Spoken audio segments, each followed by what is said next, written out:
cawe-cawe ini. Jadi presiden mempromosikan modus baru di dalam berdemokrasi. Itu cawe-cawe dan itu dibenarkan dengan kata-kata demi bangsa dan negara. Itu fallacy of composition, itu sama dengan begini, sama dengan partai komunis ya. Dan ujung-ujungnya jadi diktator seperti kayak wali atau nabi ya. Padahal kelakuannya jelek. Yang dilakukan Presiden Jokowi itu sudah masuk ke dalam pelanggaran konstitusi yang ada hukum tertulisnya dan pelanggaran pidana malah. Pidana impeachment articles. Kalau udah etik lebih dari pidana kok. Jokowi masuk pada situasi yang saya sebut seperti mengadopsi gaya pemerintahan Pak Harto, pembangunanisme lebih diutamakan ketimbang pembangunan rohani. Pak Jokowi lebih mengadopsi cara berpikir Pak Harto itu. Sederhana menurut saya melacak itu, yaitu karena memang Pak Jokowi tidak ikut terlibat dalam napas reformasi. Beliau nggak tumbuh di era seperti, jadi kecintaannya pada reformasi ini dengan sangat tegas tolak cawe-cawe.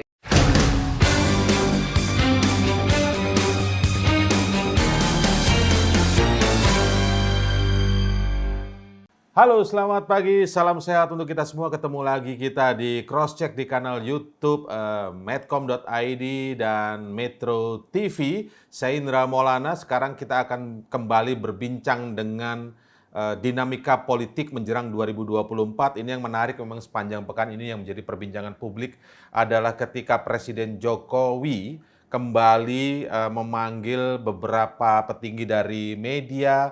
Lalu justru di depan mereka semua, Presiden Jokowi mengakui terus terang begitu tidak akan netral di 2024 dan mengaku akan cawe-cawe meskipun di belakangnya ada argumen demi alasan kepentingan nasional, pembangunan yang berkelanjutan, dan pembangunan bagaimana mengatasi bonus demografi di nanti menuju Indonesia Emas 2045. Kurang lebih seperti itu yang disampaikan oleh Presiden Jokowi. Jadi dengan alasan sekali lagi demi kepentingan bangsa, kepentingan nasional, kepentingan menuju Indonesia Emas 2045 agar demografi itu menjadi bonus bukan lagi menjadi ancaman begitu atau tantangan bagi bangsa ini, maka perlu cawe-cawe dalam pemilu 2024. Lalu memang ini menarik lagi juga setelah Presiden mengatakan secara clear seperti itu. Meskipun sebelumnya juga Presiden mengaku ketika ditanya oleh wartawan dirinya tidak cawe-cawe begitu ya, dan mengatakan dengan alasan tidak ada aturan atau konstitusi yang dilanggar begitu. Menariknya setelah Presiden mengaku itu secara terus terang, beberapa tafsir dilakukan baik dari pihak istana, kemudian dari sejumlah politisi partai tempat Presiden Jokowi berasal yang mengatakan cawe-cawenya itu dalam konteks positif. Ini menjadi menarik nih, terkesan setelah pengakuan atau penjelasan dari Presiden Jokowi itu, cawe-cawe menjadi ada dua sisi kesannya. Ada cawe-cawe positif dan cawe-cawe negatif. Kita akan coba ulas kali ini, konteksnya dalam kali ini tentu saja berbicara bagaimana demokrasi yang berkualitas dan pemilu yang berkualitas di 2024 memastikan tidak ada intervensi politik, intervensi kekuasaan, dan kontestasi berlangsung secara jujur dan adil. Itulah yang menjadi semangat dalam diskusi kita pada hari ini tentu saja. Saya kali ini punya Profesor Didi J. Rahbini yang merupakan guru besar ekonomi politik ya. Halo, Assalamualaikum Prof. Didi. Waalaikumsalam, Mas Indra, sehat ya? Ya, sehat. Alhamdulillah, sehat selalu Prof. Didi. Dan kemudian ada Bang Ray Rangkuti ya, Bang Ray Rangkuti, Direktur Eksekutif Lingkar Madani atau LIMA. Bang Ray, Assalamualaikum. Waalaikumsalam warahmatullahi. Ya, ini Bang Ray ini seorang petani yang berpikiran politik kebangsaan. Kayak itu mungkin istilah Prof. Didi tadi. Nah, nanti juga akan bergabung, tapi kita tunggu saja nanti, semoga bisa bergabung. Ada Prof. Denny Indrayana yang merupakan guru besar hukum tata negara ya. Kita nantikan supaya bisa bergabung nanti memberikan diskusi konteks yang lebih luas dari diskusi kita. Saya mulai dari pendapat Prof. Didi dulu ya, dari perspektif Prof. Didi melihat dinamika kita sampai hari ini itu seperti apa, Prof. Didi? Seperti yang saya gambarkan tadi, awalnya Presiden ketika mengundang pimpinan partai politik di istana, kemudian bicara itu disebut cawe-cawe, membantah disebut cawe-cawe.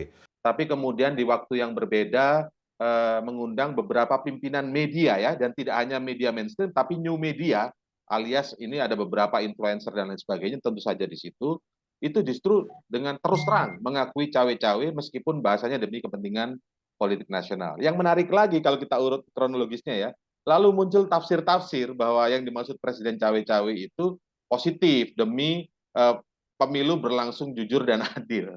Ini bagaimana Prof. Didik melihat kronologi dan dinamika politik sampai hari ini menjelang 2024 nanti, Prof. Didik?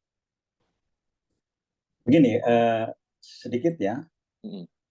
Pak Jokowi itu awalnya itu tidak terus terang cawe-cawe, tapi setelah terdesak karena memang media itu persepsinya negatif, dan kita juga melakukan riset ya, big data, ada 16.000 percakapan di media sosial, yaitu mayoritas lebih dari 2/3 itu negatif ya. Presiden diminta untuk sebagai kepala negara netral ya. Jadi itu 80% mengatakan begitu. Jadi persepsi cawe-cawe ini sudah kata negatif. Tapi kemudian Presiden mengatakan demi untuk bangsa dan negara. Itu fallacy of composition. Jadi apa ya,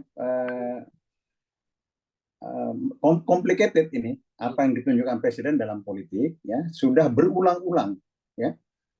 Dan ini diminta oleh pengikut-pengikutnya untuk ditafsirkan benar. Contoh, sebagai contoh yang masih hangat sekarang, Presiden itu memelihara relawan. Ini satu keganjalan di dalam politik ya. Relawan itu dalam struktur demokrasi tidak ada di mana-mana. Dia bukan civil society ya. Petani elit seperti Bang Ray Rangkuti ya. NU Muhammadiyah. Ya bukan civil society seperti itu. Bukan juga state ya, birokrasi ya. Kementerian Perdagangan, Bank Indonesia, bukan juga partai, bukan juga private sector.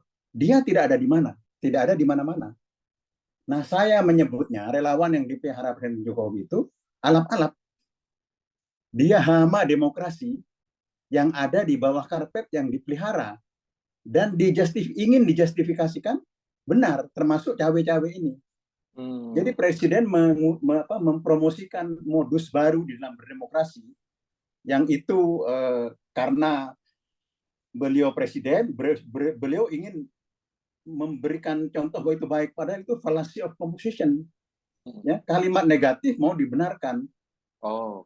Seolah-olah seperti Robin Hood lah. Ini mencuri tapi untuk rakyat banyak. Kira-kira begitu.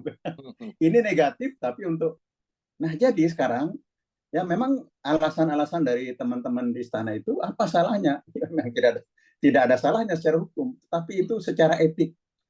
Ya, beliau itu mempunyai sumber daya yang luar biasa, yang kalau digunakan itu sangat berbahaya, ya, yaitu birokrasi, intelijen dan seterusnya, APBN dan seterusnya. Kenapa mesti memelihara relawan? Ya, kenapa mesti cawe-cawe? Ya? Jadi beliau sebaiknya berdiri sebagai negarawan, kepala negara, mengayomi semua. Itu sebenarnya fatsun politik yang benar, tetapi Presiden Jokowi ingin menunjukkan kepada publik bahwa beliau itu memberikan fatsun bagus, ya, padahal campur tangan seperti itu malah merusak.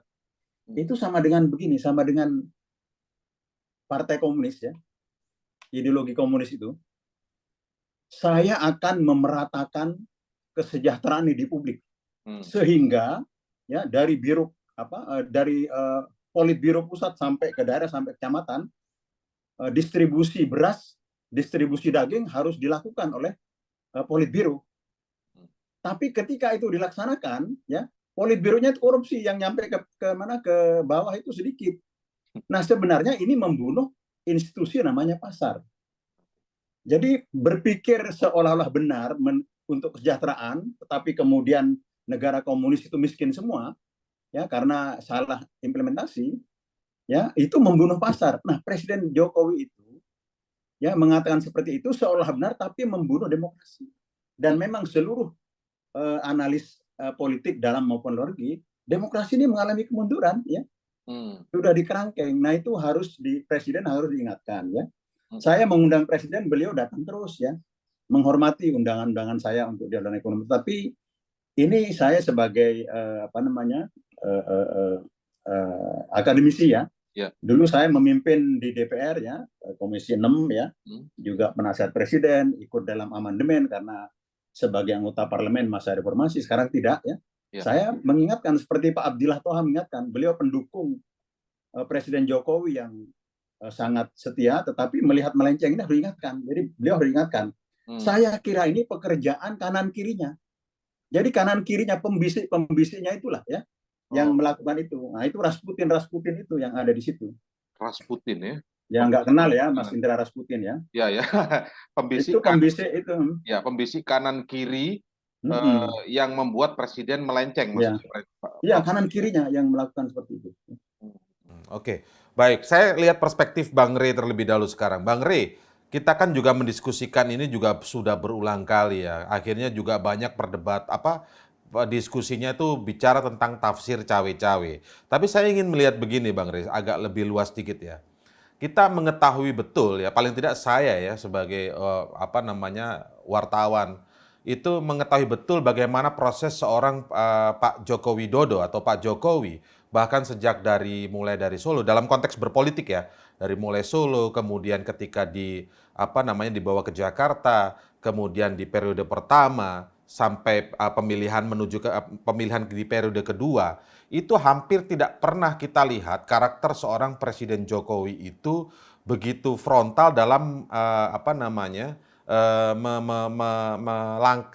langkah-langkah politiknya. Pasti berpolitik pasti punya strategi. Tapi sebelumnya tidak pernah begitu frontal, begitu terlihat vulgar. Nah, beberapa waktu terakhir ini ketika bicara sudah tidak mulai mengundang satu partai koalisi, kemudian bicara dengan terbuka mengatakan akan tidak netral dan cawe-cawe, itu benar-benar sebagai orang yang mengikuti atau mengamati Presiden Jokowi sejak awal, bahkan sejak dari Solo itu, saya melihat ini ada perubahan besar. Nah, analisis Bang Rey seperti apa? Atau mungkin inilah aslinya gitu, Bang Rey? Soal asli atau tidak, saya nggak tahu Bung Indra ya. Saya juga kurang berpengalaman soal psikologi orang ini seperti apa gitu ya. Tapi saya sih sendiri mengatakan begini. Iya, saya mengatakan begini Bung Indra ya. Jauh lebih baik kalau presiden berterus terang seperti sekarang dibandingkan dengan katakanlah 6 atau 7 bulan yang lalu gitu. Sebab keterlibatan presiden dalam hal dukung-mendukung ini kan sebetulnya sudah seringkali kita lihat di lapangan ya. Jauh sebelum presiden menyatakan ikut cawe-cawe secara terbuka, faktanya kita udah melihat berkali-kali presiden sebetulnya melakukan tindakan-tindakan yang dapat dikategorikan sebagai cawe-cawe gitu ya. Misalnya entah berapa kali beliau ikut musra ya, ikut rapat-rapat dengan yang entah namanya pro Jokowi atau apalah. Jadi intinya adalah relawan-relawan yang bersama beliau gitu ya. Bahkan sampai membuat kode-kode tentang calon-calon presiden. Rambut putih lah, sudah ada orangnya di sini lah ya kan. 2024 ini masanya Pak Prabowo lah ya, dan sebagainya gitu. Padahal menurut definisi saya, ya itu udah ikut cawe-cawe gitu loh. Oleh karena itu ketika beliau mengatakan saya ikut cawe-cawe, maka semua argumen-argumen yang dipakai selama ini yang sebetulnya tindakan beliau itu menurut kategori saya adalah tindakan cawe-cawe itu gitu, itu lebih bisa kita awasi, lebih bisa kita kontrol gitu loh kira-kira tuh dibanding yang dulu. Misalnya ketika beliau pulang setelah mendeklarasikan Ganjar sebagai calon presiden, lalu Ganjar ikut beserta beliau di dalam satu pesawat kepresidenan gitu ya.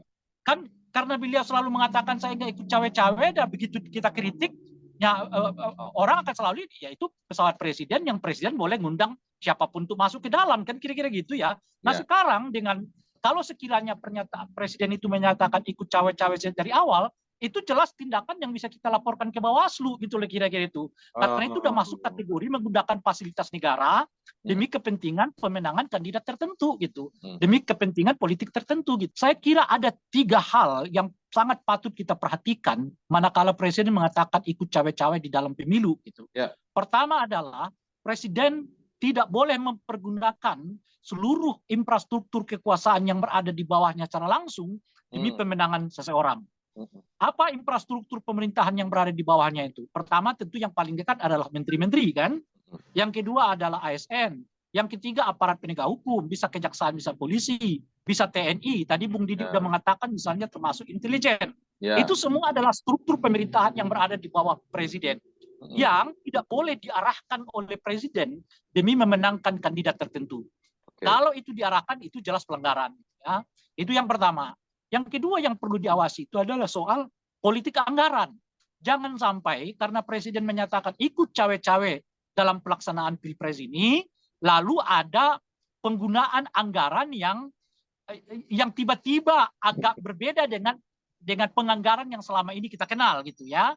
Misalnya apa? Dan ini yang umumnya terjadi, melejitnya, melonjaknya ya dana untuk bantuan-bantuan sosial. Entah apalah namanya gitu.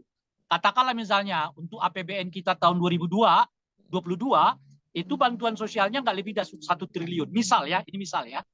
Tiba 2023, 2004 melonjak menjadi 5-6 triliun. Kan itu pertanyaan. Untuk apa bantuan-bantuan sosial itu menjadi tinggi? Ini yang saya sebut tadi sebagai politik anggaran, gitu kira-kira ya. Gaji ASN tiba-tiba ada tinggi juga begitu ya, tiba-tiba ya. Soal tiba-tiba meninggi ya. Nanti akan kita lihat di APBNP. Ya, saya mungkin Bung Didik lebih paham lah ya. Apakah akan ada perubahan budget untuk budget untuk bantuan sosial kita atau tidak. Kalau melonjak, kita layak curiga bahwa ini sedang main apa yang kita sebut sebagai politik anggaran itu tadi gitu ya. Nah, yang ketiga adalah penggunaan fasilitas negara yang melekat pada presiden. Tapi harus diingat fasilitas negara ini nggak hanya sekedar benda ya, misalnya pesawat, istana, rumah ya, mobil ya, bukan hanya itu gitu. Tapi yang disebut dengan fasilitas negara itu termasuk wibawa presiden. Nah, apa yang disebut dengan wibawa presiden itu? Misalnya presiden melakukan pertemuan-pertemuan dengan kandidat tertentu, katakanlah kalau ada sekarang ini 3, salah satu dari 3 kandidat itu dalam konteks yang nggak bisa dibaca sebagai pertemuan profesional gitu. Apa yang kita sebut sebagai pertemuan profesional itu? Ya pertemuan antara presiden dengan menteri. Itu kan layak, itu profesional kan? Pertemuan presiden dengan kepala daerah, itu layak dan itu profesional gitu kira-kira. Tapi kalau kita nggak bisa menjelaskan alasan-alasan profesional ini, tapi intensitas pertemuan presiden dengan yang bersangkutan itu layak disebut sedang mempergunakan ya fasilitas negara demi pemenangan kandidat tertentu. Fasilitas itu artinya bisa saja wibawa presiden gitu loh kira-kira. Dalam pengertian ini gitu ya. Hanya ngomongin soal istana, pesawat gitu-gitu ya. Betul, fasilitas ini tidak hanya bersifat bendawi gitu maksud saya, tapi dia juga bersifat ruhani lah ya, termasuk wibawa tadi gitu ya. Tiba-tiba kok hadir terus, datang terus kemana presiden, dia nempel macam-macam gitu. Iya. Nanti Prof Didi juga bisa menambahkan. Silakan Prof Didi. Tapi yang disampaikan tadi itu terlalu tugu-tugu ya, Prof Didi ya. Maksudnya nggak mungkin bisa dipisahkan yang kayak gitu-gitu dengan presiden. Jadi ketika memang, silakan Prof. Tadi pemerintah itu ragu-ragu ya. Ini cawe-cawe ini halal atau haram, tidak ada kan hukumnya, baik atau buruk. Ada itu kalau seperti itu. Ya. Nah, saya ingin melihat ya, ini harus jernih menyampaikan ke publik ya. Apa yang disampaikan sekarang oleh presiden tidak terlepas dari tahun-tahun sebelumnya. Ya. Yaitu pertama ya, jadi demokrasi ini akan rusak kalau 2 hal rusak. Yang pertama tatanan institusi itu rusak. Tadi dijelaskan oleh Ray Rangkuti ya, APBN diobok-obok ya, kemudian hukum sebagai alat politik ya, intelijen dipakai untuk kampanye, polisi untuk menakut-nakuti musuh lawan politik ya, dan lain-lain. Kedua, behavior. Apa behaviornya? Kan kita sudah tahu ya enggak?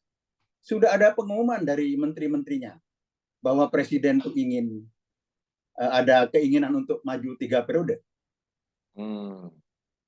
Itu kan perilaku. Itu tidak bisa disembunyikan. Ya, itu para menteri semua yang ngomong ya, beberapa menteri. Itu tidak bisa disembunyikan. Jadi kalau perilakunya ini ya nanti menjadi kalau ini berhasil, jadi apa yang salah diteruskan ke berikutnya ya.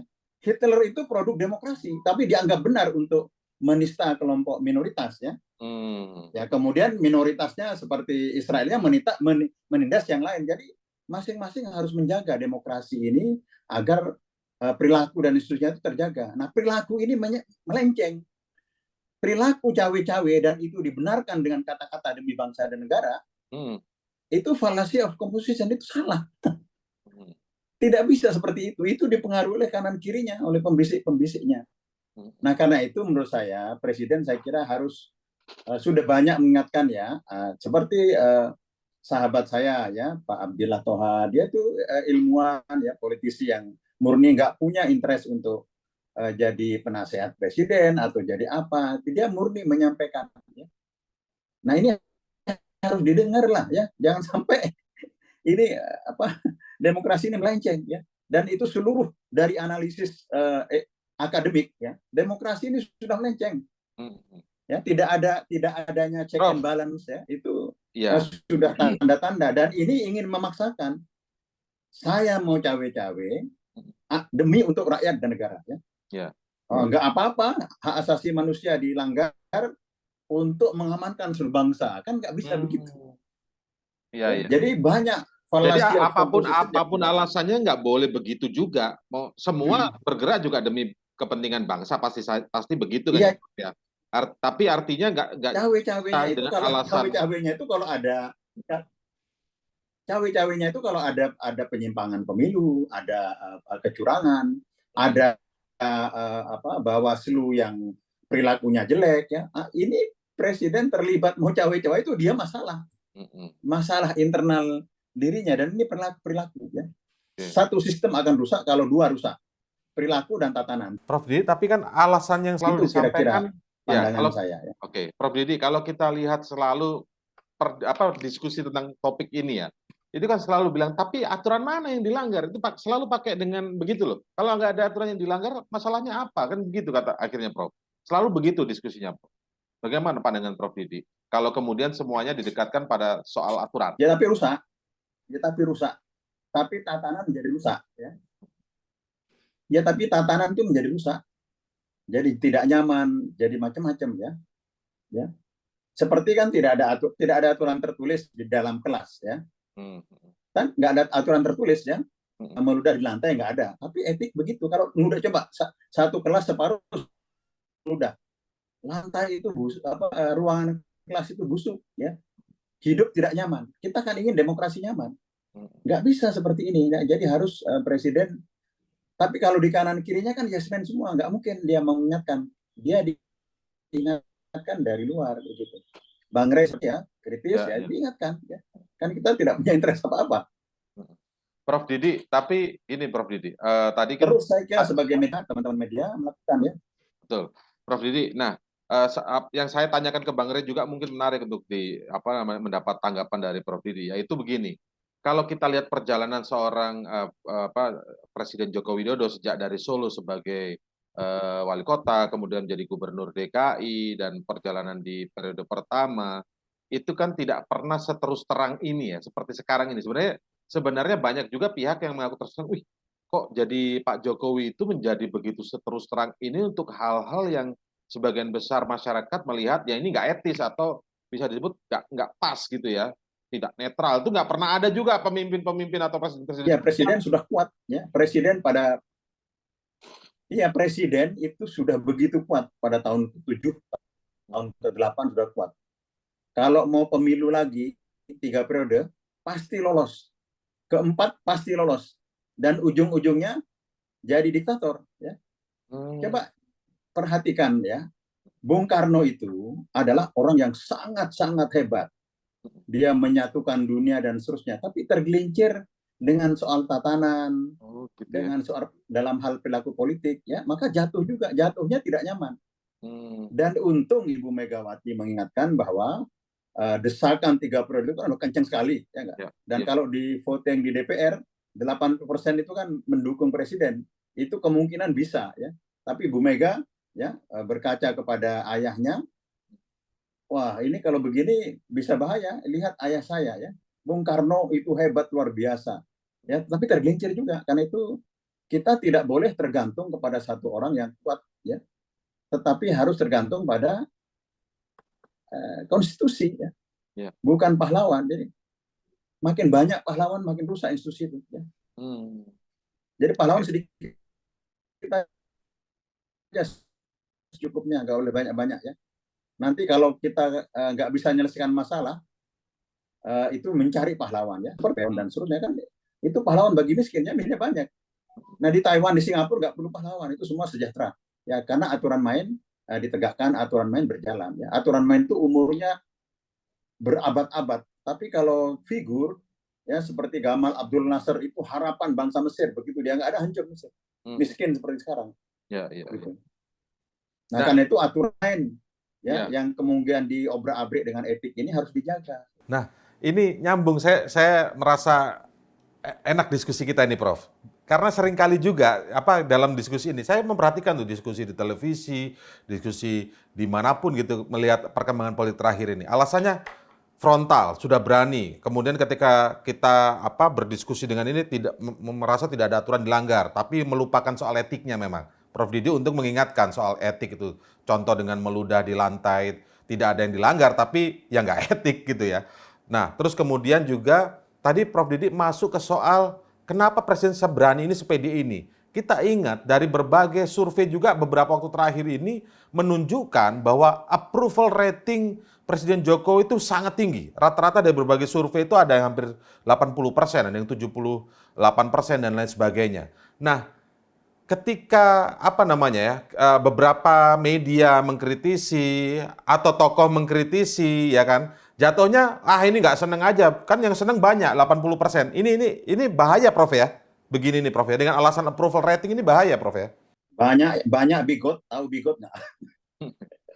Itu approval rating hampir 100%.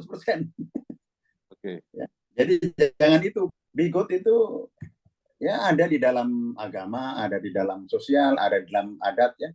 Sehingga seperti kayak wali atau nabi ya. Padahal kelakuannya jelek ya, buruk ya. Itu dapat approval yang tinggi ya, itu tidak itu. Dan memang saya kira sebab-sebab tinggi itu ada dua ya. Pertama, tidak ada check and balance control, nggak ada, karena 82%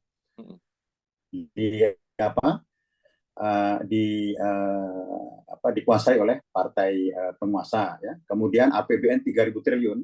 Zaman Soeharto itu cuma 50-60 triliun ya. Zaman SBY cuma 500 ya. Itu 600% lebih besar.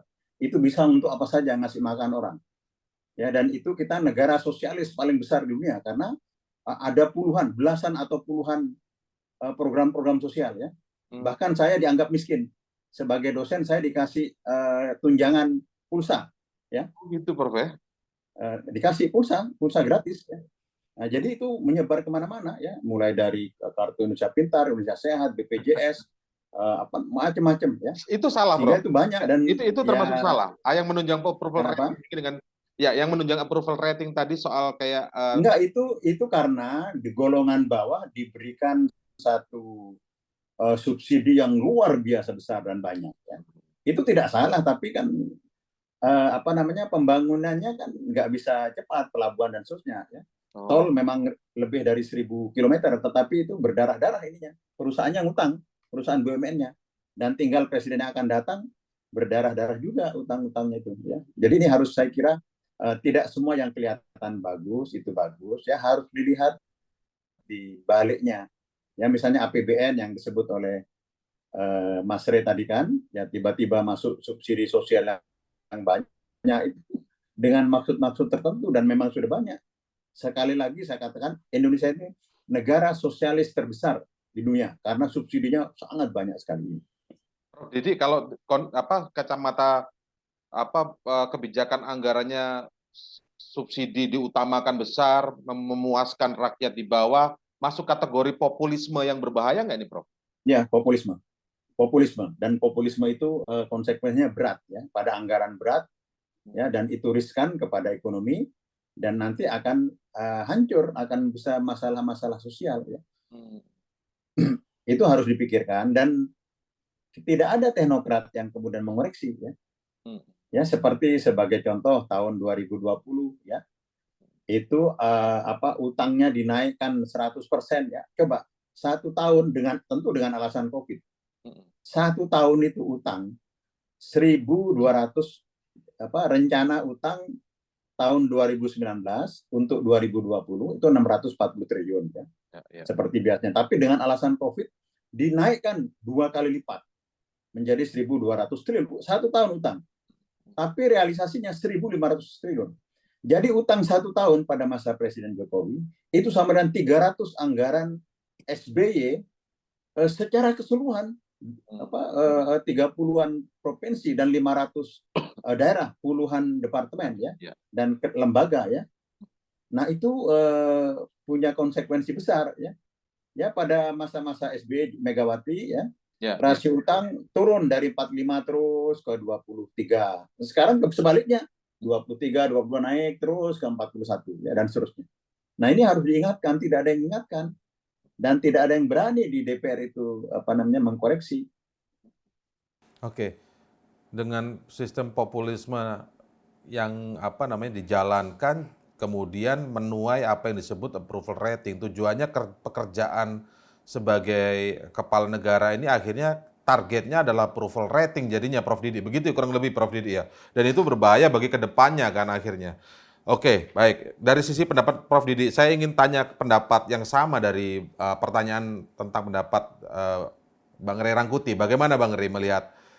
Selalu kan kemudian diskusinya nggak masalah presiden kemudian langsung terus terang mengatakan tidak netral, yang di presiden-presiden sebelumnya itu kan nggak ada yang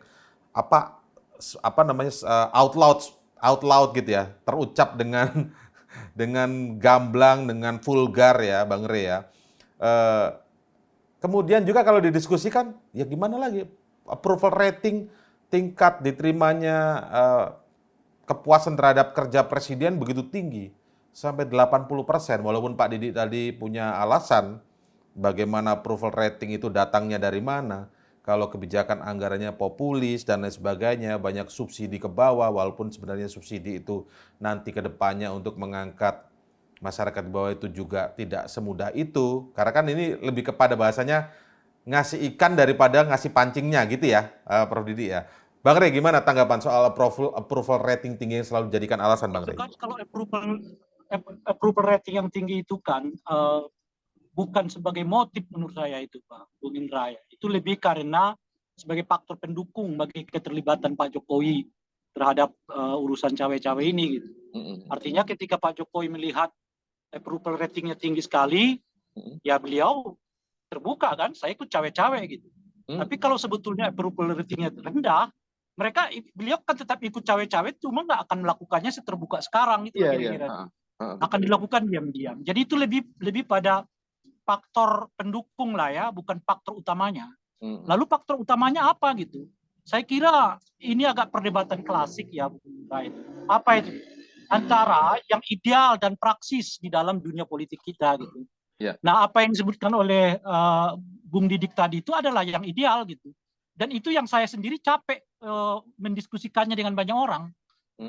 Nggak susah dipahami orang, apalagi dipraktekkan apa yang ideal itu gitu. Yang dimengerti oleh masyarakat kita ini umumnya adalah demokrasi itu seperangkat aturan yang tertulis di undang-undang pemilu, ya kan, dan di undang-undang lainnya gitu. Bahkan ketika undang-undang menulis sekalipun, kalau ada celah untuk berlaku tidak tepat, ya selama di undang-undangnya dimungkinkan celah itu, dia akan dilakukan gitu. Itu kan praktis seperti pernah kita dengar ada kepala daerah yang sudah 2 kali menjabat, lalu masih pingin jabatan, tiba-tiba dia pindah menjadi calon wakil wali kota gitu loh. Nah ketika dikejar kenapa masih jadi calon wali kota? Kan yang dilarang undang-undang itu cuma wali kota ketiga kali yang nggak boleh. Kan kalau saya jadi wakil wali kota kan boleh-boleh aja katanya. Nggak dilarang oleh aturan gitu. Itu problem kita. Dan saya sendiri sudah agak lelah sih tidak, tapi saya sendiri sudah dalam kondisi, waduh, kalau kita berdiskusi di situ nggak akan selesai-selesai. Karena etik bagi di kita ini adalah sesuatu yang abstrak, yang sulit dipahami, apalagi dijalani gitu. Padahal etik itu bukan abstrak, konkret. Apa itu etik itu? Etik itu adalah segala sesuatu yang menjadi kepentingan publik. Itulah etik gitu. Itu sebetulnya etik. Apa yang lebih penting bagi publik? Itu yang ke situ kita bekerja, ke situ kita mengarah, ke situ kita bertujuan gitu. Nah sekarang misalnya kalau kita pertanyakan secara etik, apakah lebih baik bagi Indonesia presiden tidak terlibat secara langsung atau tidak terlibat secara langsung? Jelas jawabannya presiden tidak terlibat secara langsung, itulah ya kan yang lebih baik bagi demokrasi kita. Itulah etik dan itu nggak perlu diatur. Itu soal kesadaran kita sebagai bangsa untuk lebih mengarus utamakan kepentingan publik dibandingkan dengan kepentingan diri sendiri gitu loh kira-kira itu. Itu etik itu bukan sesuatu yang abstrak, itu konkret dan rasional. Kenapa saya sebut rasional itu? Karena basisnya adalah tujuan kepentingan publik. Ya kan? Tapi Kalau sampai dalam kemudian selevel kepala negara, kepala pemerintahan, seolah ya udahlah Bung mengindahkan Indra. itu. Udahlah Bung Indra, ya kan? Ya. Kalau kita berbicara nggak akan sulit, diskusi kita ini akan mengawang-awang, gitu maksud saya gitu. Nah, sebab kita hari ini bicara tentang etik presiden. Besoknya yang berbicara tentang etik presiden ini akan melakukan hal yang sama juga. Ketika kita akan kritik, siapa yang mengkritik dia? Yang mengkritik dia adalah orang yang melakukan tindakan yang sama hari ini gitu loh. Itu aja bolak-balik. Itu urusan lidah aja, Bung Indra. Gitu. Nah, oleh karena itu ya memang mau tidak mau kita berbicara seperangkat aturan ini. Sebab itu yang mereka pahami. Bahkan ketika aturannya pun ada, mereka masih berupaya kok untuk cari-cari celahnya gitu. Cari celah ya. Sehingga ya, kan memang tugas-tugas kita ini bersama mungkin Bang Rey ya. Ya tetap memang tidak boleh capek kali ya untuk terus mengingatkan itu. Begini loh Bung Indra, kan undang-undang pemilu kita itu menurut saya salah satu undang-undang yang paling tebal di dunia. Kompilasi undang-undang pemilu kita itu, Anda bisa baca itu hampir 900 pasal di dalamnya itu. Apa sih yang ditulis oleh orang Indonesia itu untuk pemilu hampir membutuhkan 900 pasal? Itu karena kita nggak ngerti etik demokrasi. Sehingga kita membayangkan semua demokrasi itu harus berhubungan dengan aturan yang tertulis, bukan etik gitu loh. Makanya seringkali saya mengatakan lama-lama kalau demokrasi kita dengan cara begini, bahwa demokrasi itu adalah seperangkat aturan, masuk TPS itu pun nanti ada aturannya. Kaki kanan dulu, keluarnya kaki kiri. Itu ada di pasal 1250 ayat 1 dan pasal 1251 ayat 2. Kira-kira begitu. Itu yang dipahami oleh demokrasi kita. Bahkan ketika pasalnya dibuat, aturannya dibuat, itu masih dicari celah-celahnya kok. Yang memungkinkan dia nggak dijerat oleh aturan itu, tapi tindakan yang menggerogoti demokrasinya itu terlalu jalan gitu loh Pak. Nah oleh karena itu saya nggak mau dibawa lagi diskusi soal etik-etik seperti yang disebutkan tadi oleh Bung Didik ya. Karena akan lelah kita itu, nggak akan ada yang bisa menghentikan cawe-cawe presiden dengan berdasarkan etik itu. Terlalu sulit dipahami oleh sebagian besar elit politik kita gitu. Nah oleh karena itu kita turunkan lagi bicara pada aturan. Nah di aturannya memang tidak diatur atau tidak dilarang, karena nggak dilarang maka diatur. Ada waktunya presiden itu bahkan terlibat ya aktif untuk melakukan kampanye, tapi dengan 3 syarat. Syarat pertama adalah memperhatikan keberlanjutan penyelenggaraan negara. Syarat yang kedua, nggak boleh ya kampanye presiden dan wakil presiden dilakukan secara bersamaan, gitu kira-kira itu. Dan yang ketiga adalah tetap tidak boleh mempergunakan fasilitas negara gitu. Nah saya bicaranya di situ itu karena capek sekali kita mendiskusikan etik ini gitu menurut saya Bu. Karena kita kawalnya langsung dari aturan maksudnya kan Bung Rey. Tapi yang Bung Rey ceritakan poin etik, poin 1, 2, 3 itu etik, orang akan mengatakan apa yang dilanggar Rai, yang Anda langgar itu etik, tapi nggak ada aturannya kata. Gimana lagi mau diskusi yang kayak begitu gitu loh. Padahal aturan itu sumbernya salah satunya adalah etika itu gitu loh maksud saya. Yang dilanggar itu sumber hukum gitu. Tapi dia nggak paham juga dia, nggak tertulis tuh, nggak ada di aturan tuh. Saya yakin bukan nggak paham tapi sengaja memang cari celah ya. Itu juga yang terjadi di Bawaslu sekarang ini kan Bung, ya kan? Nah ada orang yang yang sudah nyata-nyata menggunakan Bentar Bung Rey, sebentar. Oke, kita sapa dulu ya Pak Prof Denny baru gabung nih. Prof Denny, assalamualaikum Prof. Waalaikumsalam warahmatullahi wabarakatuh. Mas Indra, Bang Rey, Prof Didik, assalamualaikum. Maaf terlambat, baru selesai maghriban di Melbourne. Oh iya udah maghrib di Melbourne. Oke. Prof Denny pasti masuk kaget nih Bang Rey berapi-api soalnya. Tapi memang karena ini capek diajak ngomong etik, nggak ini kan yang. Tapi kalau cawe-cawenya Presiden Jokowi bukan hanya pelanggaran etik. Silakan saya Prof bicara. Ya sekarang Prof Denny, ini Prof Denny saya ingin tahu perspektif Prof Denny. Tidak hanya etik ya. Ya iya, kemarin saya menulis memang menggugat etika presiden dan netralitas Presiden Jokowi ya. Itu bicara etik. Tapi sebenarnya kalau kita melihat beberapa peristiwa yang dilakukan Presiden Jokowi itu sudah masuk ke dalam pelanggaran konstitusi yang ada hukum tertulisnya dan pelanggaran pidana malah. Pidana impeachment articles. Tinggal deliknya saja harus dirumuskan atau diselidiki.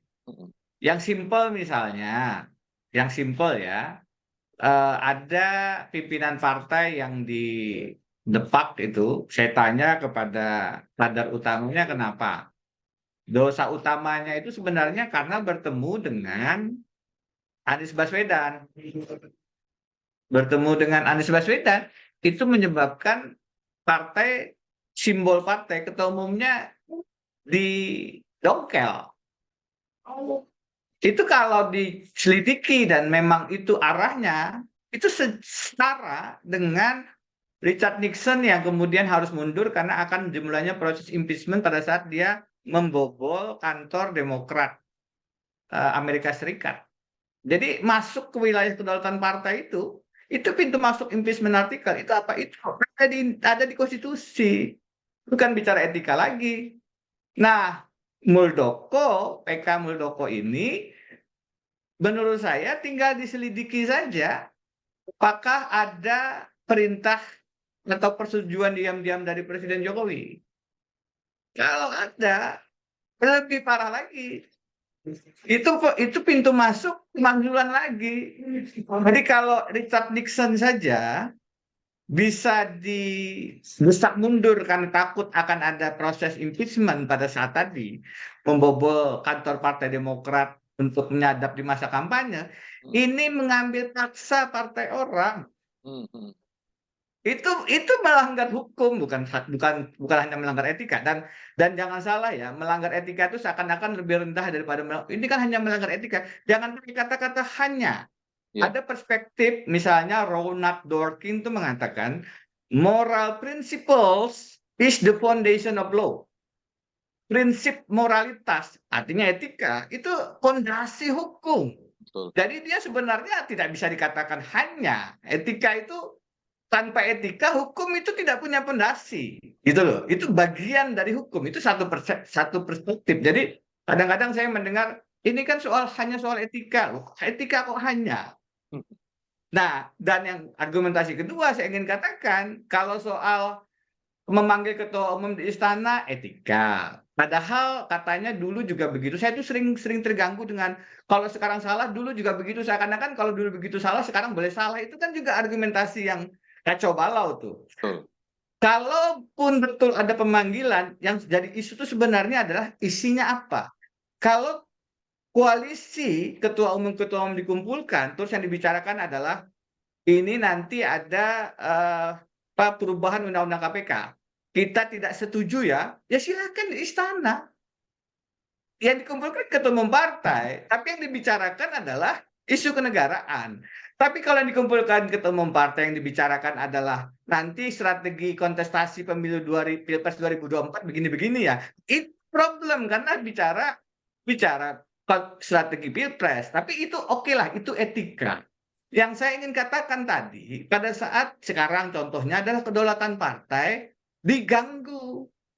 Ketua umum partai X diganti karena bertemu dengan Anies Baswedan 4 kali. Kata kadernya itu masalahnya. Yang lain itu cuma pintu masuk aja.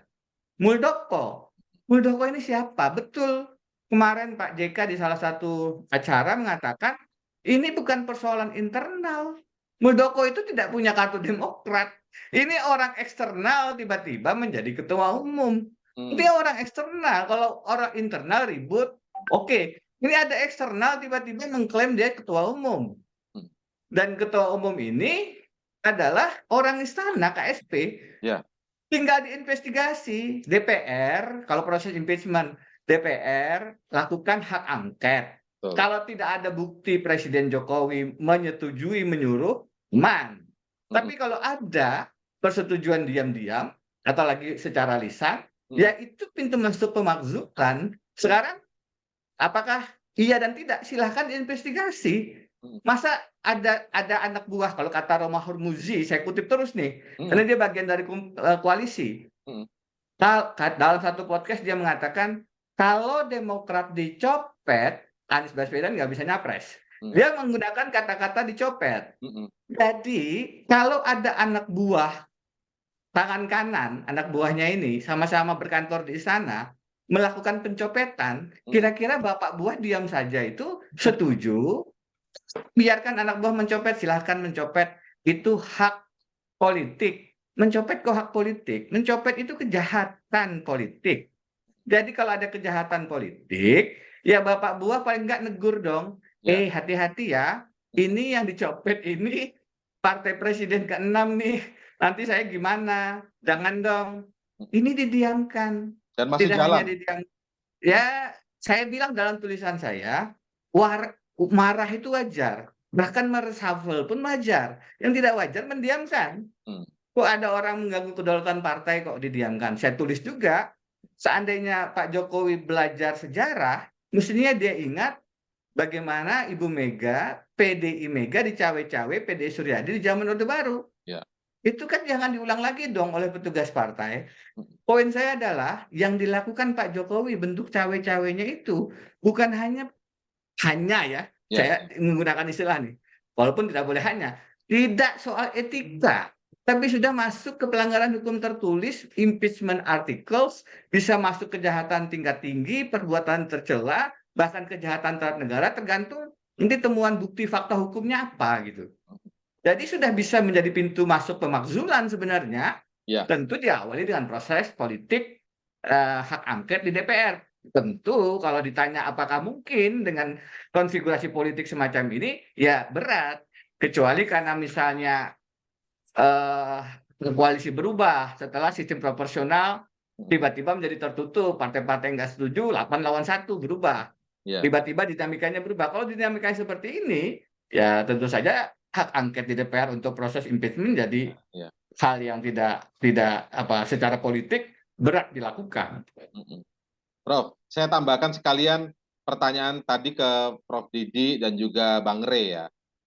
Kenapa kemudian ketika saya juga memperhatikan sejak awal seorang Presiden Jokowi, sejak bahkan menjadi wali kota Solo, saya ulang-ulang lagi nih pertanyaan saya, seperti juga ketika Pak Jokowi jadi gubernur DKI, kemudian di periode pertama, hampir tidak pernah ada langkah yang begitu frontal dan vulgar seperti sekarang, bahkan mengakui tidak netral, walaupun dibungkus dengan kepentingan nasional di situ kan. Kemudian muncul tafsir-tafsir, cawe-cawenya itu positif, begini, demi dan lain sebagainya, begitu ya. Tadi sudah kita ulas. Tapi kenapa begitu berani vulgar dan frontal? Itu karena alasan approval rating yang tinggi. Nah, Prof Denny kalau mengkaji soal approval rating ini seperti apa, Prof Denny ini? Jadi ini kemudian gini, jangan-jangan presiden pede karena ini gitu loh. Kalau approval rating Mas inilah, Mas apa ini Ray Rangkuti lah. Nanti saya terlalu jauh masuk ke politik tata negara saya. Mas Ray Rangkuti lah yang lebih pas. Biar kita nggak ngambil semua isu padahal kita nggak menguasain kan. Nggak fair juga. Saya punya jawaban, cuman jawaban saya kan bukan jawaban. Nggak apa-apa, kita ingin tahu ini. Tadi Bang Rey sudah mengasihkan perspektifnya, Prof Didi juga ngasih perspektifnya. Nah, mungkin dari Prof Denny perspektifnya seperti apa kalau dengan menggunakan alasan approval rating yang tinggi maka berani vulgar begini kira-kira, Prof? Saya punya 2 catatan bukan approval rating. Catatan pertama adalah di sisi hukum dan itu dikonfirmasi oleh salah satu harian nasional, sebenarnya dia ratingnya di bawah 50%. Penegakan hukum anti korupsi. Dan itu yang paling mengganggu saya sebagai orang yang concern di bidang hukum. Artinya memang terkonfirmasi indeks persepsi korupsi yang turun drastis paling rendah sejak reformasi di era ini. Kenapa? Karena ada pelumpuhan KPK. Saya selalu mengatakan ada 3 tahap. 1, perubahan undang-undang KPK. Jadi kalau ada yang sebelum 2019 teman koalisi dijerat, misalnya Setia Novanto, Romahur Muzi, ya itu undang-undang KPK-nya masih yang kuat. 2, pada saat dimasukkan pimpinan-pimpinan yang secara etika bermasalah, pansel memilih mereka. Ini kemudian menyebabkan KPK semakin bermasalah. 3, pada saat tes wawasan kebangsaan memecat Novel Baswedan. Karena itu sebelum Novel Baswedan ini dipecat masih ada penangkapan rekan koalisi misalnya Juliaris Batubara dari PDI Perjuangan maupun Edi Prabowo dari Gerindra. Tapi setelah itu ya jangan harap Harun Masiku bisa tertangkap. karena sudah KPK-nya sudah lumpuh gitu. Nah, ini pelumpuhan-pelumpuhan ini yang bertanggung jawab ya siapa lagi kalau bukan kepala negara, presiden yang merubah undang-undang itu presiden dan DPR. DPR-nya koalisi besarnya beliau, gitu.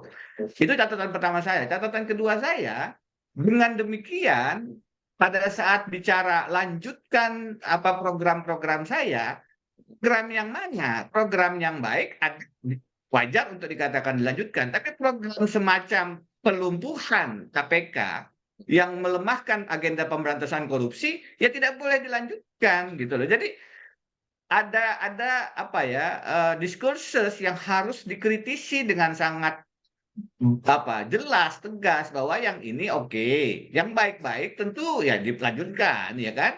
Tetapi ada juga yang hal-hal yang problematik yang tentu tidak bisa diteruskan, termasuk persoalan-persoalan penegakan hukum dan anti korupsi yang menurut saya terkonfirmasi memang approval ratingnya di bawah 50%. Artinya kalau nilai kuliah itu kira-kira nggak lulus itu kata Prof. Didi. Oke, baik. Saya beralih lagi ke Prof. Didi kalau begitu. Prof, juga ini kan masih kita berkutat soal boleh kok seorang presiden aktif mengendorse calon presiden selanjutnya ketika dia sudah tidak menjabat. Yang paling sering digunakan contoh itu adalah Obama melakukan itu kepada Hillary Clinton.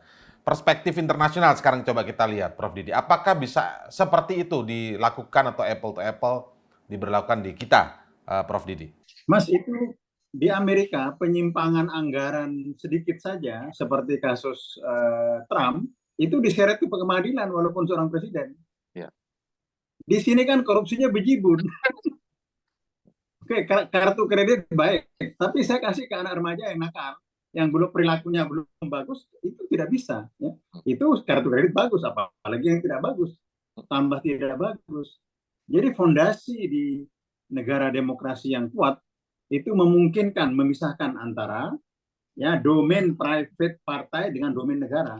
Ya. Nah ini domain negara itu dicampur aduk, ya. Disitulah Soeharto yang kuat itu juga runtuh. Dia tidak bisa memisahkan domain privat dan grupnya dengan domain negara, dicampur aduk. Nah ini mencampur adukkan antara domain negara dengan domain private dan domain kelompok. Nah itu berbahaya dan itu kalau seperti itu rusak, ya. Jadi presiden ini punya kecenderungan untuk melenceng dari tatanan demokrasi yang sesungguhnya, yang sangat dibangga-banggakan itu ya relawan saya sebut tadi. Ya. Coba tanya Prof. Denny, relawan itu apa? Civil society? Bukan. Private sector? Bukan. Bank Indonesia? Bukan. Birokrasi? Bukan. Ya. Negara? Bukan. Nah, kenapa memelihara itu? Itu saya sudah sebut berkali itu alap-alap. Itu kecoa di bawah karpet. Nggak boleh dipelihara untuk apa? Kalau presiden mau run lagi, ya sebagai kandidat wali kota Solo atau gubernur DKI itu atau gubernur Jawa Tengah boleh pelihara, tidak perlu, ya. Itu tidak perlu kerumunan seperti itu nambah complicated demokrasi. Ya, jadi setelah relawan itu presidennya jadi, boleh relawannya menjadi staf ahli, menjadi ini, nggak apa-apa. Tapi nggak usah dipelihara lagi. Nanti ketika ada ada campaign lagi masuk, ya, dia bukan Nahdlatul Ulama, ya, civil society, bukan NU, bukan yang lain-lain. Ya. Apalagi partai kalau perlu politik presiden juga, sebaiknya, kalau perlu presiden sebaiknya bikin partai atau membuat organisasi yang resmi tercatat sebagai organisasi sosial, ya, dan itu terus nanti kampanye lingkungan hidup seperti calon presiden Amerika, ya, siapa itu, ya. Nah itu bagus, ya. Tapi kalau seperti ini dipakai untuk hal-hal seperti ini itu nggak bagus, ya. Nah itu juga tidak ada larangannya, ya. Kan nggak ada larangan dong kecoa hidup di dalam karpet, kan nggak ada. Tapi kan rumah itu jadi rusak, rumah indah itu jadi rusak.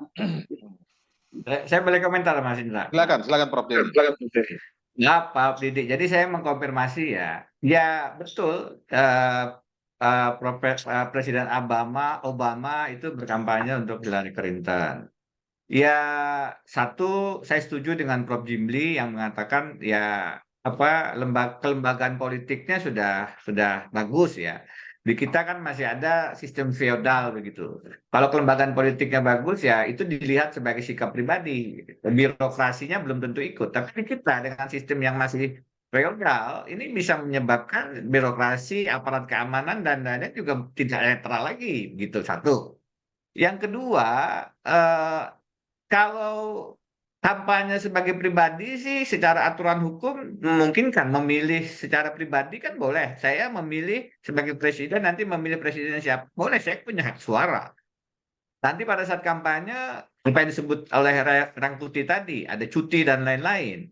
Soalnya yang dilakukan bentuk cawe-cawenya bukan hanya kampanye, tetapi kemudian membeli preferensi satu sisi, tapi mengeliminasi bakal calon presiden yang lain. Nah ini dengan cara-cara yang tadi bisa diklasifikasikan melanggar hukum. Nah itu yang lebih problematik. Jadi bentuk cawe-cawenya itu bukan hanya persoalan mengkampanyekan, tapi mengeliminasi yang kalau itu dilakukan penyelidikan itu bisa ada indikasi-indikasi, nanti kalau sudah penyelidikan bisa jadi bukti, itu adalah bentuk kejahatan yang bisa menyebabkan presiden dimakzulkan. Itu problemnya. Nah, kalau soal relawan, saya juga sudah berkali-kali mengatakan, relawan itu elemen calon presiden dalam situasi kontestasi, kompetisi. Begitu dia sudah menjadi presiden terpilih, relawan mestinya bubar. Presiden bukan lagi dalam iklim kompetisi, kontestasi, tapi sudah dalam konteks integrasi. Dia adalah presiden semua, bukan presiden relawan. Musyawarah rakyat yang dikatakan menjaring presiden itu, kalaulah benar, anggaplah betul survei-survei, maka 3 calonnya itu mestinya ya Prabowo, Ganjar, Anies. Pada saat yang muncul katanya adalah Prabowo, Ganjar, Erlangga, berarti itu bukan musyawarah rakyat, ini musyawarah relawan Jokowi. Jadi jangan dipakai rakyat toh, gitu. Jadi ya yang seperti ini orang akan menyebut etika, tapi mestinya tidak sulit untuk melihat. Kalau kita pakai etika yang lebih tinggi kan, my loyalty to my party ends when my loyalty to my country begins. Kan begitu. Tetapi itu Presiden Filipina dianggap mungkin ketinggian lah. Masih perlu katanya. Presiden nggak punya partai maka perlu relawan. Oke, tapi presiden juga kemudian dengan merawat relawan itu akhirnya merawat kecebong kampret kan, merawat keterbelahan toh. Karena kemudian yang beliau endorse, yang beliau datangi kan relawan, bukan rakyat akhirnya kan begitu. Nah, tapi itulah etika. Saya lebih condong menariknya tadi. Ini bukan pelanggaran-pelanggaran etika saja cawe-cawenya ini. Ada dimensi-dimensi pelanggaran konstitusi, bahkan tindak pidana. Karena impeachment artikel kita itu ada pelanggaran administrasi, kalau tidak lagi memenuhi syarat-syarat sebagai presiden. Ada pelanggaran etika, perbuatan tercela. Ada pelanggaran pidana. Apa itu? Pengkhianatan terhadap negara, penyuapan, bribery, tindak pidana berat lainnya dan korupsi. Jadi ada 3 dimensi itu yang bisa dijerat menjadi pintu masuk pemakzulan presiden, impeachment. Etika, perbuatan tercela, administrasi, syarat presiden dan pidana. Nah, ini yang mencopet dalam tanda kutip yang digunakan Roma Hurmuzi itu sudah masuk tindak pidana, bukan lagi etika dan administrasi. Kan Bang Rey tadi menjelaskan soal aturan-aturan ya, aturan-aturan bisa presiden asal tadi itu politik anggaran harus dicek nih bagaimana seperti apa, apakah dilibatkan nggak ketika dia berperan sebagai pribadi politisi kan presiden itu, lalu fasilitas negara yang melekat tidak sifat bendawi saja, tapi tentang wibawa presiden. Lalu bagaimana lembaga yang mengikuti di bawahnya seperti intelijen, kemudian ASN yang lain, aparat penegak hukum. Bagaimana itu tidak menjadi terkesan too good to be true, Bang Rey? Maksudnya bisa dikontrol, Bang Rey. Benarkah misalnya presiden kalau condong ke si A, mendukungnya si A, si B-nya nggak diapa-apain oleh intelijennya presiden gitu? Gimana cara kita mengawasinya? Itu yang ada di tangan Bawaslu. Nah, masalahnya kita juga berhadapan dengan Bawaslu yang ultra tekstual gitu. Melihat segala sesuatu itu dengan pemahaman sempit terhadap teks undang-undang. Kan udah berapa kali itu yang terpotong tadi oleh Bung Indra. Saya mau jelaskan misalnya soal dugaan adanya penggunaan fasilitas masjid atau rumah ibadah dan politik uang yang terjadi di Sumeneb kan. udah sampai ke Bawaslu, Bawaslu menyatakan karena belum ada masa kampanye, belum ditetapkan jadwal kampanye, maka praktek bagi-bagi uang dengan amplop bersimbol salah satu partai politik dan gambar orang itu tidak dinyatakan sebagai pelanggaran gitu. Terus mau diapain lagi gitu? Memang agak mengerikan apa yang disebut dengan cawe-cawe dengan cara paham Bawaslu yang ultra tekstualis terhadap undang-undang ini. Nah, jangankan Bawaslu gitu. Saya kira tadi beberapa contoh yang disebutkan oleh Bung Denny juga, apa istilahnya itu ya, memperlihatkan kerumitan kita itu gitu loh. Misalnya, bagi saya kalau orang sudah bermasalah secara etik, itu udah puncak dari kesalahan etika itu gitu loh. Nggak penting lagi ya tentu mau dipidana, pidana itu yang kedua, yang ketiga gitu. Jadi kalau dia etik bernegara, ya etik demokrasi dilanggar oleh dia, itu artinya ia melanggar kepentingan umum, segala pasal pun masuk kepada dirinya, gitu kira-kira. Itu pengertian saya. Apa yang ada masak ya? Di kita ini kan, tadi misalnya Bung Denny, ini bisa dipidana kok. Kalau udah etik lebih dari pidana kok. Udah lebih, sanksinya itu lebih dari sekedar dia di penjara, dia udah sanksi sosial, itu tingginya itu gitu. Nah, itu kita seringkali terjebak di situ, Bung Indra gitu. Nah, oleh karena itu ya lagi-lagi ya saya kan udah mengatakan saya udah agak capek ini bicara soal etik ini karena nggak semua orang mau ikut serta itu, dan ketika kita bicara etik pun dia selalu berujuk kepada mana aturannya, ya kan, mana pasalnya, mana ininya gitu, dan seterusnya gitu.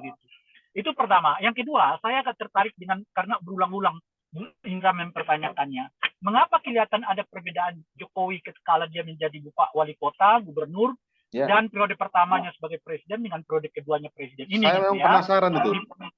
Ya, Bung Indra, saya sudah berulang kali mengatakan sebetulnya, saya kira 2010, 2000 berapa ya, 2020 yang lalu misalnya sudah mengatakan, kalau kita kaji secara teliti, model pemerintahan Pak Jokowi di era kedua ini lebih dekat mengadopsi gaya Pak Harto ketimbang gaya Pak Habibie. Saya sudah berulang kali mengatakan itu. Apa gaya Pak Harto itu? Gaya Pak Harto itu mengorbankan prinsip yang lain demi prinsip yang lain. Apa prinsip yang lain itu? Pembangunanisme lebih diutamakan ketimbang pembangunan rohani bangsa. Pembangunan fisik lebih diutamakan dengan pembangunan rohani bangsa kita. Gitu. Itu agak berbeda dengan Pak Habibie. Pak Habibie itu mencoba menyeimbangkan antara pembangunan yang bersifat fisik dan pembangunan yang bersifat rohani. Gitu. Nah, di era Pak Jokowi ini ada pola atau ada corak pemerintahan, khususnya di era yang kedua ya, yang sepertinya mengadopsi gaya Pak Harto. Sedikit banyak mengabaikan hal-hal yang berhubungan dengan pembangunan jiwa bangsa, rohani bangsa. Apa jiwa bangsa itu? Apa rohani bangsa itu? Ya demokrasi. Gitu. Dan oleh karena itu juga berulang-ulang kita ingatkan, pemerintah yang selalu mengutamakan arus di antara salah satu keduanya umumnya akan gagal gitu. Pak Soekarno yang lebih mengutamakan jiwa bangsanya dengan ideologi revolusi berujung 65-66 kan, kira-kira gitu ya. Pak Harto yang mengutamakan pembangunan bangsa fisik ya, lalu meninggalkan pembangunan rohaninya, memadamkan demokrasi, menurunkan demokrasi. Akhirnya apa yang terjadi? 98 gitu ya. Dan relatif kita agak bagus tuh di zaman Habibie, di mana pembangunan fisik dan pembangunan rohani dilakukan bersamaan. Dan Jokowi masuk pada situasi yang saya sebut seperti mengadopsi gaya pemerintahan Pak Harto di era kedua pemerintahannya ini gitu. Nah, oleh karena itu kita melihatnya sekarang memang pembangunan fisiknya terjadi di beberapa tempat di mana-mana, tapi saat yang bersamaan pembangunan demokrasinya tertinggal. Itu dimulai dengan salah satu cirinya dibiarkannya anak Pak Jokowi menjadi wali kota di Solo, menantunya menjadi wali kota di Medan, yang menandaskan bahwa politik nepotisme itu bukanlah ancaman bagi demokrasi kita seperti dilakukan oleh Pak Jokowi. Padahal jelas-jelas nepotisme itu sesuatu yang berbahaya bagi demokrasi kita di masa yang akan datang, yang itu tidak diatur oleh aturan kita, tapi diatur oleh etik, oleh cara pandang, cara apa yang kita sebutkan tadi itu demi kepentingan bangsa ini gitu. demi hal yang lebih besar bagi bangsa ini. Itulah menurut saya, Bung Indra, yang menjelaskan mengapa Pak Jokowi kelihatan lebih agresif gitu kira-kira itu ya, mengungkapkan pilihan-pilihan politiknya, karena beliau menurut saya lebih mengadopsi cara cara berpikir pembangunanismenya ala Pak Harto dibanding dengan cara keseimbangan ala Pak Habibie gitu loh kira-kira itu. Kalau Dimana infrastruktur demokrasi berjalan, kemudian juga tambahan ya sedikit, Bang Rey ya. Tadi Bang Rey menyebutkan, Mas Rey Rangkuti menyebutkan bahwa aturan nepotisme itu kan tidak ada.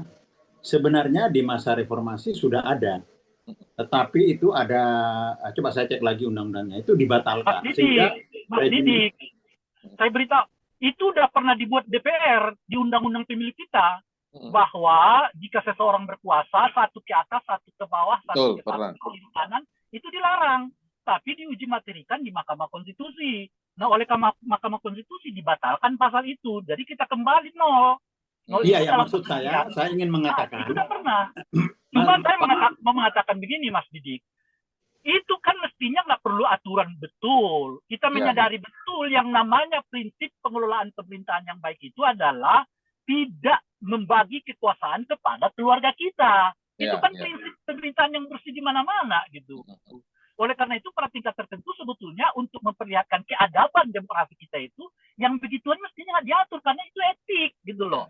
Nah cuma kan lagi-lagi di kita nggak ngerti etika itu harus diatur. Nah begitu diatur dibatalkan oleh Mahkamah Konstitusi. Bang Rey, ini berarti nyambung juga tadi yang sempat dibawa soal apa namanya 3 periode itu berarti keinginan-keinginan yang juga serel itu ya dengan yang iya kan saya sudah bilang tadi ini mengadopsi cara pemerintahan ala Pak Harto. Bukan di luar diktatorismenya itulah yang bagi Pak Jokowi itu keberhasilan itu diukur dari pembangunan fisik gitu loh, bukan pembangunan rohani bangsa kita gitu. Jadi makin banyak infrastruktur dibangun bla bla bla bla gitu ya, itu menunjukkan ada keberhasilan. Tapi demi itu kemudian hal-hal yang bersifat rohani sedikit banyak ditekan, yaitu kebebasan berpendapat, ya kan, macam-macam itulah, ya kan, ketimpangan perlakuan terhadap oposisi dan hukum dan sebagainya dalam aspek hukum macam-macam dan seterusnya itu gitu. Jadi termasuk di dalamnya adalah mau berkuasa ketiga kali, ya kan, masa perpanjangan jabatan dan seterusnya itu gitu. Jadi inilah menurut saya yang membuat mengapa kelihatan Pak Jokowi agak berbeda dengan. Nah, pertanyaannya berikutnya, kenapa Pak Jokowi lebih mengadopsi cara berpikir Pak Harto itu? Sederhana menurut saya melacak itu, yaitu karena memang Pak Jokowi tidak ikut terlibat dalam napas reformasi. Itu kira-kira. Itu yang agak berbeda misalnya dengan Habibie ya. Meskipun Habibie pernah ikut bersama dengan Pak Jokowi, tapi masa mudanya digembleng oleh situasi yang demokratik di Jerman Barat. Jadi begitu Pak Habibie muncul sebagai dirinya di bawah, ya tidak lagi di bawah bayang-bayang Pak Harto gitu. Nah, maka semangat dan tradisi dan kultur dan visi demokrasinya jauh lebih kuat yang menguasai Pak Habibie dibandingkan misalnya gaya berpikir, cara bertindak, cara memimpinnya Pak Harto gitu. Nah, itu yang mengakibatkan mengapa sekarang kelihatan Pak Jokowi gitu ya lebih mengadopsi itu gitu ya, karena memang beliau nggak tumbuh di era seperti, jadi kecintaannya pada reformasi ini nggak sebesar kecintaan kita karena memang kita dibesarkan oleh itu, kita berjuang untuk itu, masa muda kita hilang untuk itu kan kira-kira gitu, sehingga etika macam-macam itu penting bagi kita demokrasi ini karena itu bagian yang kita perjuangkan dahulu gitu. Itu menurut saya salah satu penjelasnya. Dan itu juga yang mengakibatkan kelihatan sekarang ada sikap Pak Jokowi yang terbuka secara reaksioner. Gitu ya. Misalnya, mengapa kelihatan sekarang Pak Jokowi lebih mengendorse Pak Prabowo dibandingkan dengan Ganjar gitu. Itu kan kelihatan lebih ini kelihatan ya. Itu menurut saya penjelasannya karena Pak Jokowi lebih mulai kelihatan bereaksi lebih cepat ya dibandingkan yang sebelum-sebelumnya, lebih terbuka gitu.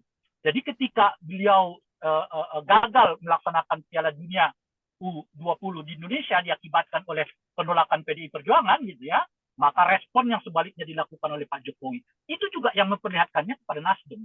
Begitu Nasdem mencalonkan Pak Anies, respon yang sebaliknya dilakukan oleh Pak Jokowi dengan cepat, yang gaya berpolitik ini nggak muncul ketika periode pertama beliau, muncul di periode keduanya, karena pertama alasan yang saya sebutkan itu tadi, dan yang kedua adalah penting penjelasannya Mas Didi tadi, approval dari pemilih terhadap Pak Jokowi yang tinggi, yang membuat Pak Jokowi pede melakukan tindakan-tindakan yang berbeda dengan tanda kutip ya, orang-orang yang berbeda politik dengan dirinya. Tapi ini belum sampai pada kesimpulan Bung Rey mengatakan bisa terjadi pada di akhir Pak Harto akan seperti Pak Jokowi, bukan begitu kan maksudnya ya? Nah, enggak, kan karena udah selesai lah 3 periode ini mudah-mudahan ya. Cukup 2 periode ya. Ya, oke. Oke, Bung Rey, terima kasih. Mungkin Salam untuk Mas Didi kesimpulan dan ke juga Prof. Didi terlebih dahulu, habis itu ke Prof. Denny. Silakan Prof. Didi. Ke depan seperti apa? Ini akan seperti beberapa dinamika ke depan akan kurang lebih sama kira-kira yang akan datang. Yang pertama ya, sejak Silakan, saya bertemu Saudara Muhaimin dalam satu diskusi di media, itu pada periode pertama, dia menyatakan bahwa oposisi ini tidak ada ya di dalam negara ini ya. Praktis oposisi yang mengkritik itu hanya Faisal Basri. Nah, jadi tanda-tanda bahwa check and balance tidak jalan itu sudah periode pertama menjelang selesai ya. Tahun ketiga, keempat sudah kelihatan. Tahun kedua sudah semakin kuat sehingga check and balance juga tidak terjadi ya. Nah, ketika tidak terjadi, seluruh analisis ekonomi politik dan politik ya terhadap demokrasi Indonesia itu mengalami kemunduran. Interpretasinya dua, Pak Jokowi tidak bisa mengontrol kanan kirinya. Enggak, ini langsung Presiden Jokowi, ya itu terserah interpretasi. Tapi yang jelas, yang pimpinan tertinggi bertanggung jawab terhadap demokrasi. Jadi demokrasi ini itu sudah mulai rusak sekarang.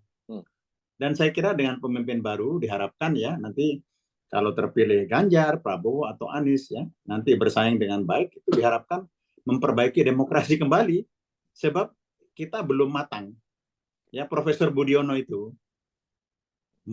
dalam pidato guru besarnya, demokrasi akan relatif sempurna kalau pendapatan dari penduduk itu sudah lebih 6.500. Kita baru 4.500.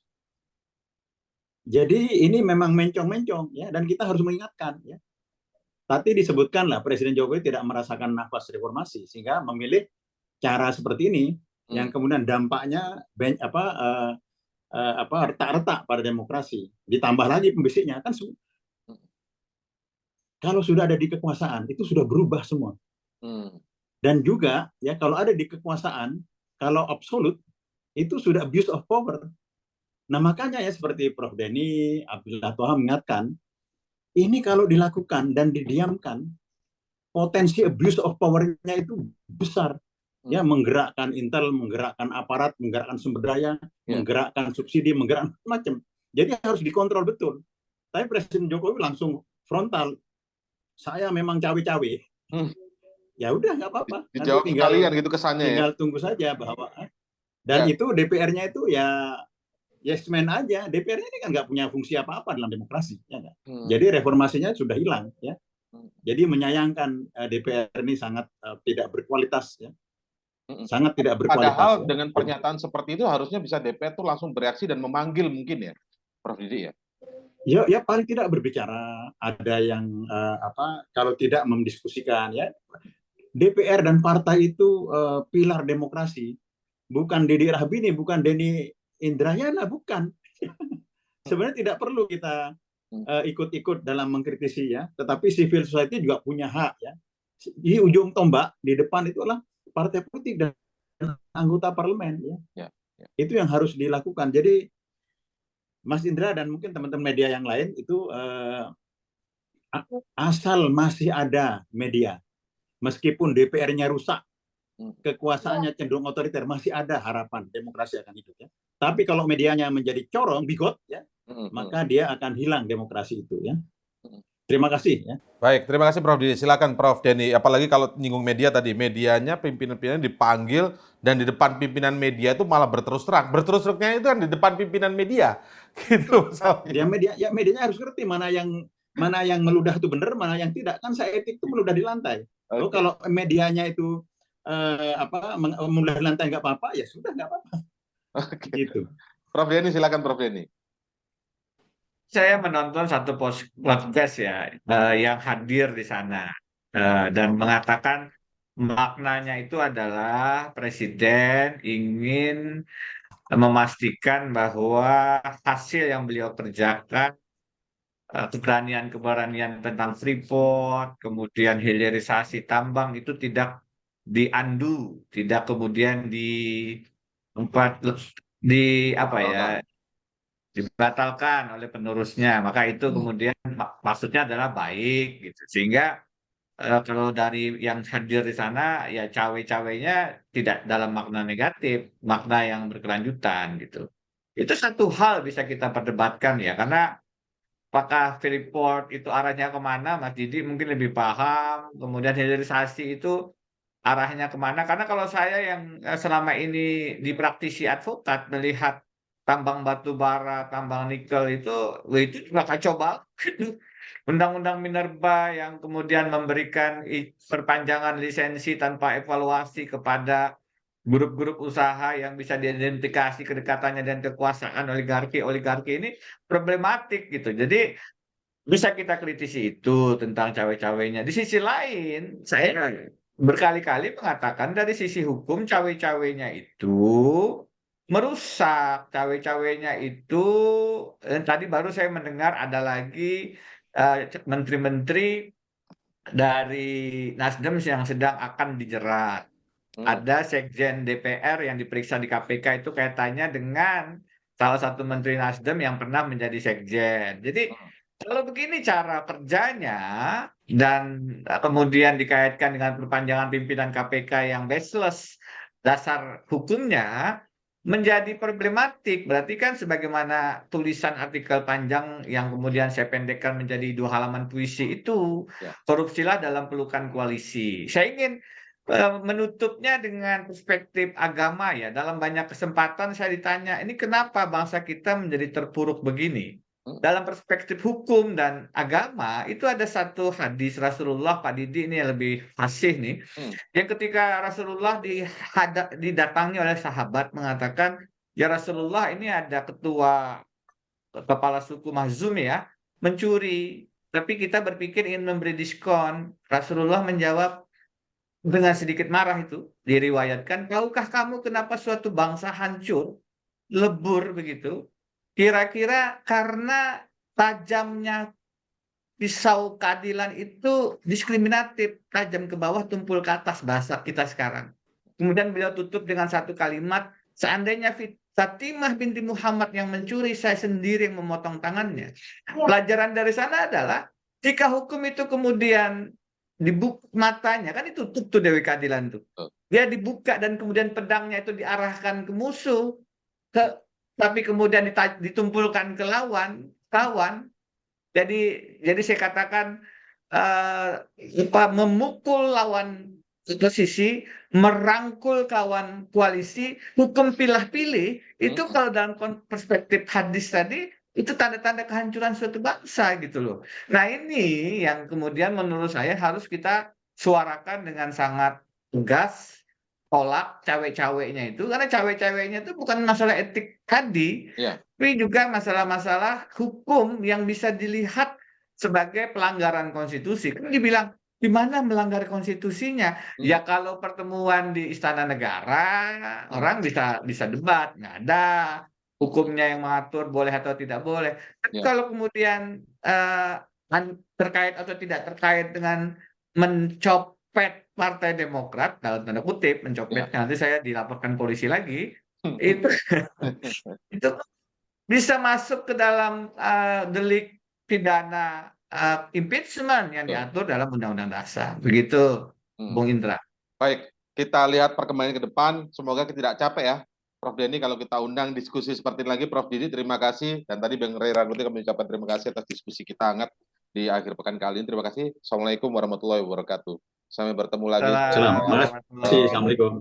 Ya, baik, itu tadi diskusi kita di akhir pekan kali ini dalam cross check bersama saya Indra Maulana. Kita akan lihat perkembangan politik dan dinamika politik ke depan menuju ke 2024. Saya Indra Maulana pamit undur diri. Selamat siang dan sampai jumpa.